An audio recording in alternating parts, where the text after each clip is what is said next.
All right, it's right at 11:15, so we'll get started on our next session. I want to introduce Miss Julie Schaefer. She's from RLS and Associates, and if you've been involved in transit for a few years with us, I'm sure you recognize her, and she's a wealth of knowledge, and she'll have a session today and one tomorrow. Thank you, Carrie, and welcome everyone. I hope everyone is having a day of training where you're getting a wealth of information that'll be useful for you, and I'm hopeful that this information will also be useful. So Carrie, if you don't mind, could I ask you to monitor the chat? My computer screens are not cooperating with me so that I can also see the chat today. I'll do that. Okay. So this session is going to be about operator recruitment and retention, or general employee recruitment and retention, which I am sure we all know that is a national challenge, not just for transit, but for all industries. So the purpose of today's meeting, first off, I guess I should say this information contains the standard RLS disclaimer that any of you that have been through the RLS training know that we include this disclaimer in case some information or content changes over time after being shared. But what we're going to talk about today is some of the hiring challenges that you are seeing, some of the recruitment process, talk a little bit about the hiring process, because again, as transit providers, especially for our operators and safety sensitive positions, we know that hiring process can be a bit lengthy because we have to wait for results and things to come back. So the onboarding process, then talk a little bit about employee growth, and then actually understanding and valuing those employees that we do have. Okay. We're going to start off and talk about a little bit about what primarily got us into the situation that we are currently in. So with the pandemic, okay, again, that was one of the work industry crises that has been the largest since 1918. Okay, it was we've not had such an impact on the workforce since 1918. So over 100 years passed, and then boom, the COVID crisis hit us and threw us into a whirlwind of many, many things. Okay? So, so since that spring of 2020, okay, again, the crisis that we're facing, okay, and all of the different daily cases and everything of COVID and that crisis. Okay, this is just a chart that shows by month how that impacted us in those ebbs and flows. Okay? But that has actually then caused our hiring challenges, okay, for many reasons. Okay, our ridership dropped. Okay, people were suddenly not going to work. Okay, our transit systems, some of you may have greatly reduced your service and had to tell people, hey, we don't have any routes for you, or some of you may even have closed your service. Okay, so therefore, you have these people that now don't have a job to go to each day. I know that we did have eventually some ways to continue to pay those employees, but again, that is a scary situation. Okay, we had many new policies that were developed. Okay, the safety policies, the cleaning policies, all those kind of things, the social distancing. Okay, our actual buses changed in many cases. We suddenly then had barriers that were erected between the driver and the passengers, and maybe our fare boxes were removed to reduce that possible contamination. Okay. Again, barriers put up or seats removed, reconfigured, those different kinds of things, all major changes for our employees. Okay. So through all that, okay, what we also saw was our drivers started to get sick. And we lost some of our drivers. Actually in a transit system that was located in Ohio, Okay? They lost multiple drivers to COVID, and they also lost both of their scheduler dispatchers within the same week. Okay? So that then, the drivers getting sick, schedulers, dispatchers getting sick, losing people, okay? Put the fear into other employees that may not have necessarily needed their job. Okay? So that our current drivers thinking, hey, maybe I don't want this job. And then also posing challenges for new people that we're bringing on board when they see that type of environment that they're going to be working in and the risk that they're taking. So as times went on, we have seen all the vaccines and the slow of the pandemic. It has not gone away, nor will it ever go away. Okay, so it has left us in a precarious situation where we all view that we are about back to normal. Okay, we still do have that situation, that risk out there, and our drivers, okay, and our other frontline staff are just that. They're frontline staff. So they are dealing with the public on a day-to-day basis and a variety of individuals that they're coming in close contact with. If we're providing securement services, we are pretty up close and personal to those individuals, again, putting our individuals at risk.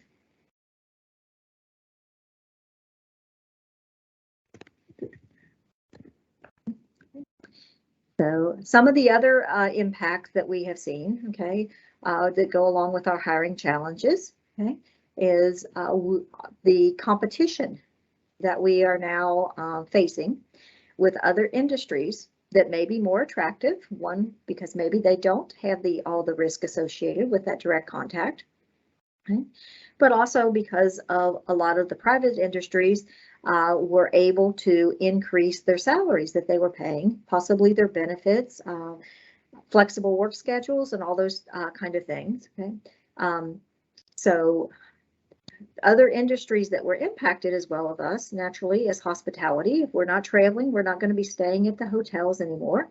So they lost their employees and continue to struggle to get new employees. Okay. Some of the manufacturing, again, with COVID came all the supply chain shortages. Okay. Our food service industries, again, because we know a lot of our, even our fast food restaurants closed down because of lack of customers. Okay. And the retail industry changed over even more so to online retail and delivery. So the Amazon that was huge became even huger.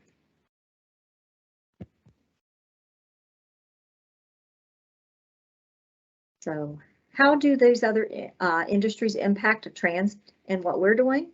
Okay.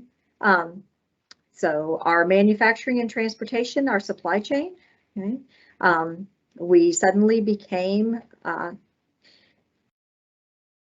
unable to get parts for our vehicles. Okay. As time went on, we found out, hey, that not only is it the parts that we're going to have trouble getting, we may not be even getting any replacement vehicles for a couple of years because of the shortages. Okay. Along with that, the new and used car inventory was quickly depleted. Okay. And then we came up with a whole lot of parts. Again, the chips that maybe were made overseas, different things like that. The chassis, all those things became unable to be delivered, okay, or produced, again, because of the lack of the workforce or other various reasons. Okay. And like I said, the other thing is the retail sales from individuals that were actually purchasing online then actually skyrocketed. Okay. And the interaction with individuals became basically obsolete during at least an 18-month time period. We, again, are recovering from that. Okay. Things are starting to get a little bit back to normal. Okay. But I said that information to say when we're looking at hiring and our hiring challenges, okay, so those if we're trying to fill vacancies because people have left our organization, okay, or then we need to know exactly why did they leave, okay? And hopefully when someone does leave your organization, you're asking that question, okay? Why, why are you leaving? Is there anything that we need to be considering? Okay. Is there something that we can change? Okay. But these are, again, the top reasons that during the 2.5 year COVID period that we were observing, why people said that they left their jobs or their organizations. Okay, so 66.67% of the individuals retired. Okay, and maybe this was their second retirement. Maybe they were working with you as a actual and retired early, and they had you as their retirement job, and they said, hey, you know what? This isn't worth it. The risk is not worth it. I don't want to take this illness back to my family, or I don't want to risk my own health. So I'm going to just go ahead and retire. Okay. But there are several other things here. I'm going to pull up the next screen, which actually gives us those percentages. Okay. So 54.17% said they left their position because they wanted a pay increase. Okay. Again, we are in a rather unique situation where we are reliant on grant funding for our services. So we don't have an unlimited supply of money that we can just keep providing increases and raising the cost of our hamburger by another 10 cents or 15 cents to cover those increases. So again, this poses a challenge to us when we are competing with other employers. Okay. 37.5% of the individuals were terminated. Okay, now that could be for various reasons. They're not saying that they're terminated for because they have done something wrong. It could be because maybe their job no longer exists. Okay. But another big number on here, 33.33%, okay, were concerned about their own health. So that's a big number, okay? So other things listed here, okay, if I'm going to have the immunization that's going to be required to perform my duties, and I don't want to take that risk, or I don't want to take the immunization, so I'm also not going to do that. Okay. So again, just some of the reasons that people left their positions, then resulting in hiring challenges for us. Okay. So when we're talking about those hiring challenges, those that retired, okay, like I said, the COVID may have accelerated those plans, okay, or been the underlying result. Primarily, what we have heard is due to personal safety or safety concerns for other family members, with a common statement of that you can't pay me enough to risk my health. So again, leading to those hiring challenges is, okay, what is the national average? What can we pay our bus drivers? Okay, and again, this is based upon the labor statistics information, okay, from May of 2020, that the average salary for a bus driver, okay, transit and intercity, okay, so this again could possibly be the more of an urban type route thing than what our rural transit providers can pay even is $23.13. So can we compete with that? Okay, maybe some of our urban providers can, maybe some of our rural providers cannot compete with that. So we have to make our jobs attractive. To the individuals, we had to make sure that we are marketing to the right group of individuals that would be interested in a driver job, providing customer service, giving back to the community. So, but that is one of our biggest challenges, okay? How do we make our bus operator jobs look attractive?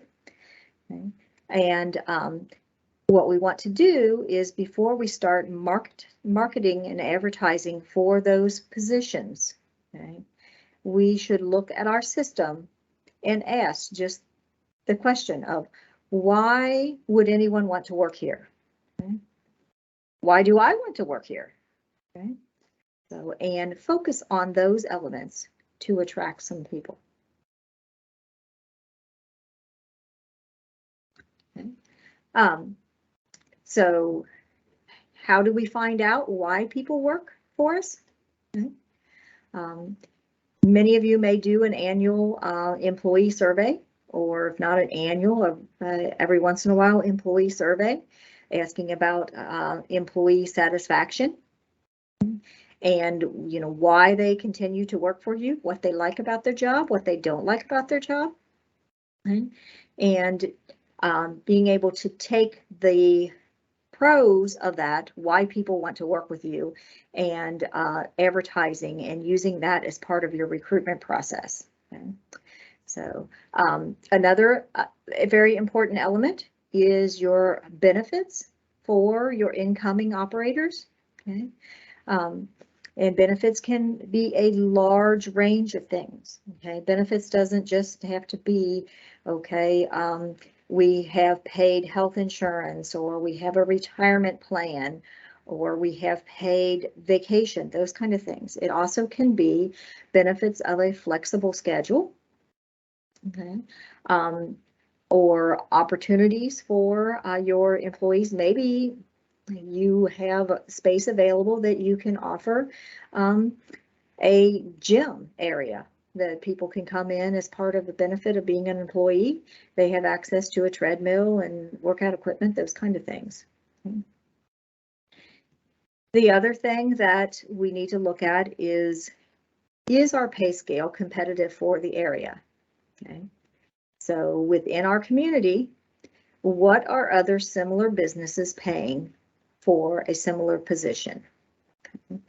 We, again, schools found out that they had to start paying school bus drivers higher wages to retain them or to recruit them. Okay. What is the regular delivery company or local delivery company paying, the pizza delivery even? Okay. Trucking companies and similar industries. Okay. And also, if we can find out this information, okay, are there other competitors out there that we have, whether they be the fast food restaurants or whatever, are they actually attracting applicants? Do they get 5 applications for every position that they advertise, or are they having 50 or 60? If they are getting applicants, okay, and being able to recruit and successfully hire, okay, what is the key? What are they doing, okay, that we might be able to incorporate into our practices? One of the biggies, okay, is, again, especially if we are trying to attract someone that has maybe retired early and still wants to give back to the community, wants a little bit of something to do. Okay? We need to figure out and promote what value does our job bring to them. Okay? So it needs to be a win-win for both of us. Okay? If I'm going to take a position, okay, there needs to be something in it for me. Okay, oftentimes it is more than just the paycheck at the end of the week. Okay, looking for some type of job satisfaction or gratification. Okay, so again, as I mentioned before, I sincerely hope you are doing exit interviews when someone leaves. Naturally, you cannot force someone to do an exit interview, but hopefully they are willing to give you their thoughts. Okay. And that you are tracking your turnover ratios. And by turnover ratios, how Many people are leaving your organization or particular positions within your organization, drivers and different things. Okay. What are those exit interview people saying? Okay. Is it because of the salaries? Okay. Is it because of the hours of operation or the hours that they're required to work? Okay. Finding out what those problem areas are. So hopefully, maybe we can come up with some solutions to rectify those concerns or eliminate those reasons that are causing individuals to leave.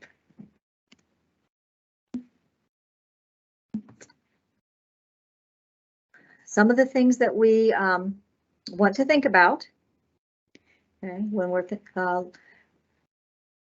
looking at our system across the board, okay, is if we're talking about operators in particular, which seems to be the biggest staffing shortage that transit systems are still seeing, is that, okay, what does their day look like? Okay, where are they going to spend most of their day?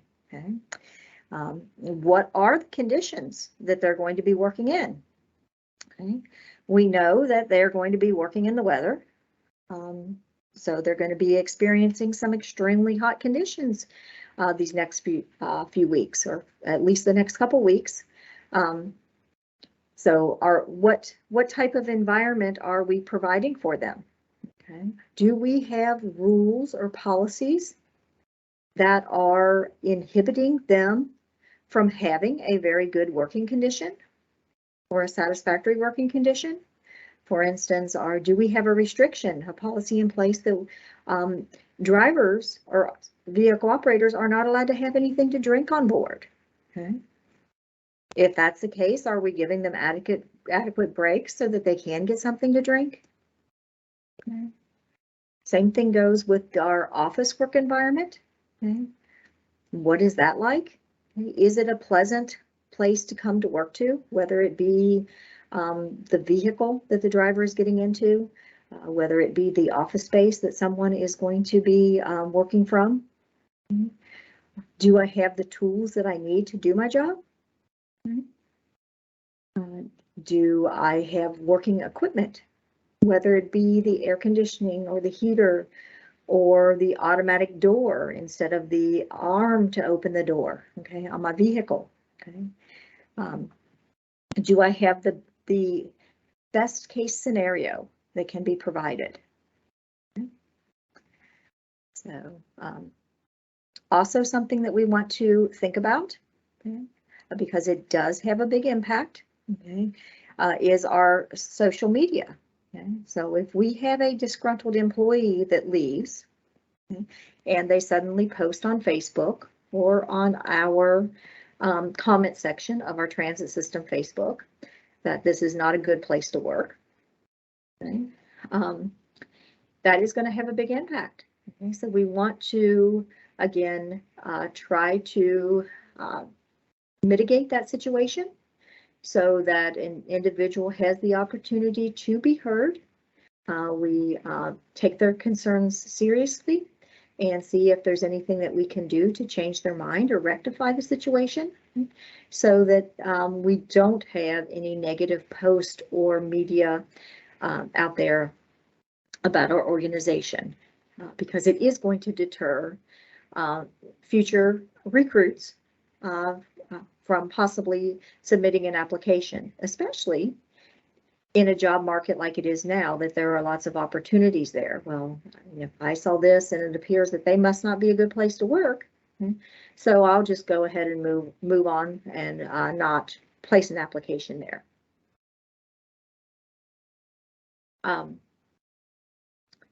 One of the other parts of our recruitment process is that we should make sure that we have in place and actually advertise through our recruitment process, okay, that we have training, okay, that we have a culture of safety. Okay. There's opportunity for growth. Okay. That, you know, we value our employees, those types of things that, again, some of the key words there, making sure that people understand that, hey, this is a good place to work. We do value our employees. Okay. We're going to treat you right. We're going to give you the opportunity for growth once you're on board.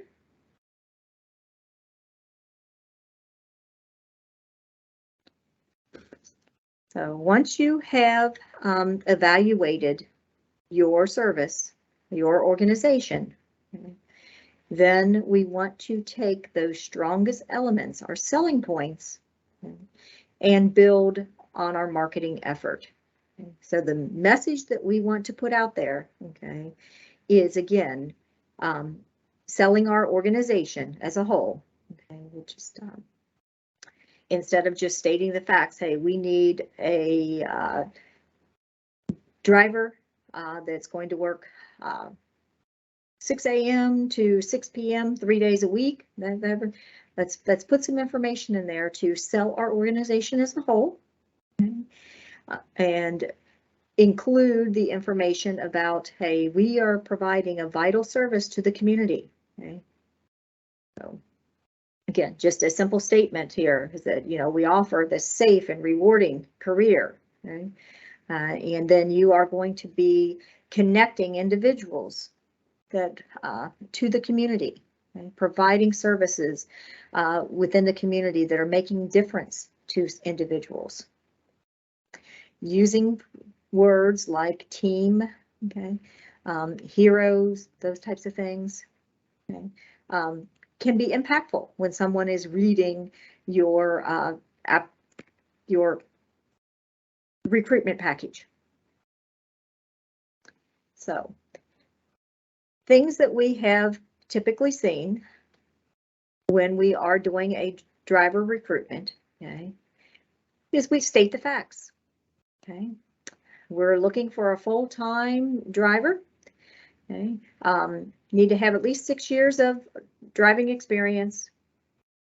Sometimes we'll put in here that you have to have a, you know, a clean driving record with no more than 4 points, something like that. Okay, and making sure that they here that we're putting it right in our ad that if you want to be considered for hire, you've got to report to work on short notice. Okay. That we're going to do a background check. You're going to go through drug and alcohol screening, all those kind of things. Okay. Yes, we know a lot of those things are requirements for the position. Okay. But we also need to step back and think about, okay, this seems like a pretty stringent job. Okay. There's a lot of rules to follow. And we're also being pretty rigid with what we're putting on here. Okay. So maybe there is an opportunity that some positions don't necessarily have to report to work on a short notice. Okay. So some of the key things when we're putting out a job advertisement and recruiting, okay, maybe we need to step back and take a look at what our policies are. Okay. Do we really need to require at least 6 years of driving experience? Maybe the answer is yes, because your insurance company requires that. Okay. Again, is that negotiable with the insurance company? Okay. So again, looking at some of these things and the way that we traditionally have done business, okay, and seeing if we can be flexible with any of those rules and regulations that we have put in place. Sometimes the answer is going to be no. Okay. Other times the answer may be, you know what? We put that in place when we had a large pool of employees to pull from. And you know what? Maybe we don't need to have all this experience now. Maybe we can have 2 years experience and we provide some additional onboard training, okay, when we're onboarding or as part of the pre-employment process. We do some testing to see what their driving skills are. Okay. So again, putting that experience legally operating a motor vehicle, okay, in here. So that may be confusing to some. Some people may think, okay, well, you know, what exactly do they mean by a motor vehicle? Okay. So maybe this changes to just, you know, they need to have a valid driver's license, those kind of things. Okay. Other things that may deter, okay, Again, as I mentioned before, that reporting to work on short notice, okay, that potentially could be a big deterrent for some. They want structure, they want a schedule, they want to be able to plan for their day off. Please feel free at any time if anyone has any questions, or if I would also like for those of you that may have established practices that have worked, recruitment practices, okay, or incentive packages, anything like that, that you have put in place that have helped you overcome your recruitment and retention barriers. If it's working for you, it's likely that it will work for others near you. So please feel free to share.